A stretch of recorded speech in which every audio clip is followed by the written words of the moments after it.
l'attendait avec impatience depuis 2015, depuis que Tesla a renommé sa Gigafactory en Gigafactory 1 et nous a annoncé qu'ils avaient comme idée de produire jusqu'à 12 Gigafactories partout dans le monde et notamment en Europe.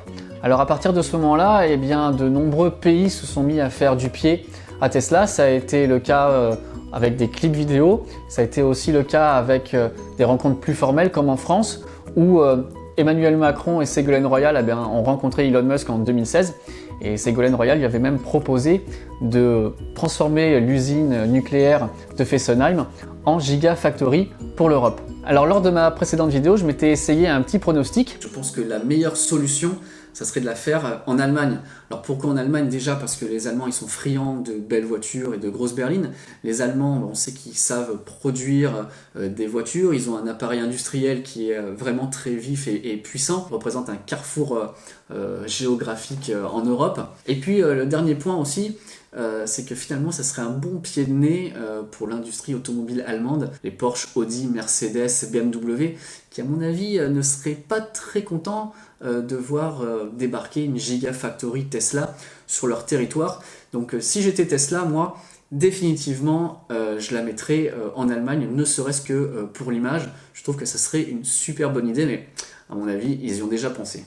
Et ils y ont tellement pensé que Elon Musk, lors d'un déplacement en Allemagne afin de recevoir le prix du volant d'or, a annoncé que la Gigafactory d'Europe, qu'on peut déjà nommer la Gigafactory 4, serait installée bel et bien en Allemagne, dans la banlieue de Berlin, non loin de la création du nouvel aéroport. Et un point très important, c'est qu'il a annoncé que cette usine serait entièrement alimentée par les énergies renouvelables, donc de l'éolien, du solaire et de la géothermie. Ce qui casse l'argument que l'on entend tout le temps au sujet des voitures électriques, qu'on dit oui, la voiture électrique peut-être qu'elle ne pollue pas, mais elle est très polluante pour la créer, pour la concevoir. Et bien là non, puisque l'intégralité de la voiture, que ce soit des cellules à la voiture en passant donc par le pack, seront 100% alimentées par les énergies renouvelables. Donc cette Gigafactory 4 viendra donc s'ajouter à la Gigafactory 1 du Nevada, la Gigafactory 2 qui produit les cellules solaires à Buffalo dans l'état de New York, la Gigafactory 3 vient d'ouvrir à Shanghai, sans oublier l'usine de Fremont. Et cette Gigafactory 4 donc, devrait produire à la fois des batteries, des moteurs et dans un premier temps des modèles Y. Pour l'instant, les modèles 3 seront toujours importés et je trouve que c'est une bonne stratégie puisque on sait qu'en Europe, le segment des SUV est en forte croissance. Il est maintenant passé à plus de 1/3 des ventes en Europe qui sont des SUV. Donc Tesla a raison de se focaliser d'abord tous ses efforts sur le modèle Y et une fois que la production sera montée en puissance, ils produiront aussi des modèles 3 en Europe. Alors pour l'instant, on ne sait pas comment Tesla va financer cette Gigafactory 4. On sait que la Gigafactory 1 aura coûté aux alentours de 5 milliards, la Gigafactory 3 moitié moins aux alentours de 2 milliards et qu'en Chine elle a été financée par des fonds chinois. Est-ce qu'ils vont la financer aussi par des fonds européens ou pas? De toute façon, moi je ne me pose pas trop de soucis par rapport à ça puisque je vous rappelle que Tesla a plus de 5 milliards de dollars en banque, donc ils ont largement de quoi commencer la création de cette Gigafactory 4. Et il ne faut pas oublier que Tesla est sans cesse en recherche d'innovation et d'économie d'échelle, et donc là, l'installation de la Gigafactory 3 de Shanghai leur a certainement permis d'apprendre plein de process, et donc ça sera encore des économies d'échelle qui vont être réalisées dans la Giga 4 de l'Europe. Alors si on se réjouit outre-Rhin de cette annonce, je pense que ça doit faire quand même grincer des dents, puisque le fait que Tesla s'implante dans le bastion des constructeurs premium allemands peut être un risque pour eux, puisqu'ils vont pouvoir peut-être leur voler des talents, leur voler des ingénieurs. À ce titre, Elon Musk a annoncé qu'il y aurait un centre de design et d'ingénierie qui serait installé à Berlin, donc ils ont vraiment envie d'attirer le plus de talents possible. Et il est aussi à signaler que la Model 3 s'est classée 11e tout véhicule confondu au mois de septembre avec plus de 17 500 voitures immatriculées en Europe. Et si on prend rien que les voitures électriques, elle est première en Europe avec plus de 64 000 voitures vendues depuis le début de l'année. À noter, attention, que la voiture n'est disponible vraiment en Europe que depuis fin février, début mars. Voilà, mais pour conclure, il semblerait vraiment que Elon Musk soit en train de remporter son pari.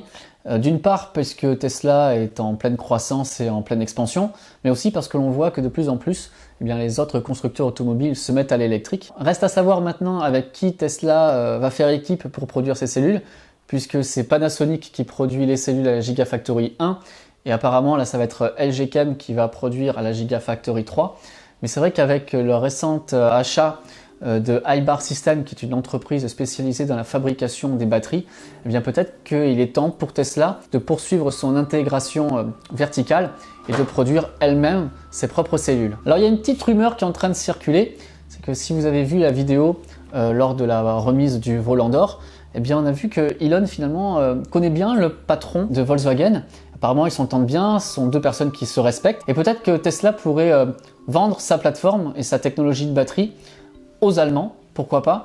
Donc c'est une piste à creuser. En tout cas, apparemment Tesla n'est pas réfractaire à ça. Et Fiat Chrysler apparemment était assez intéressé par l'achat de la technologie Tesla, donc à suivre. Pour l'instant, je pense que ça ne se fera pas dans l'immédiat, puisqu'ils ont vraiment besoin de monter en cadence la production du modèle Y, qui va être certainement un énorme succès en Europe.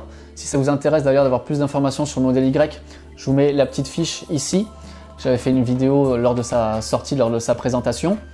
Et donc oui, je pense que pour l'instant, ils vont se focaliser d'abord sur l'installation, la création de la Gigafactory 4, vu la demande qu'il va y avoir. Mais peut-être, pourquoi pas dans un second temps, une fois que l'usine aura été vraiment conçue et qu'il y aura une forte production, pourquoi pas ouvrir la technologie Tesla à d'autres marques. On en reparlera très bientôt dès qu'on aura plus d'informations à ce sujet.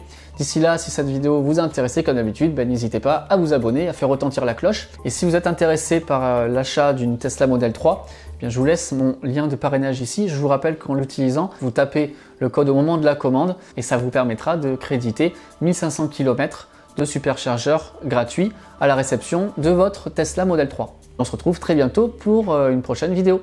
Ciao, ciao tout le monde!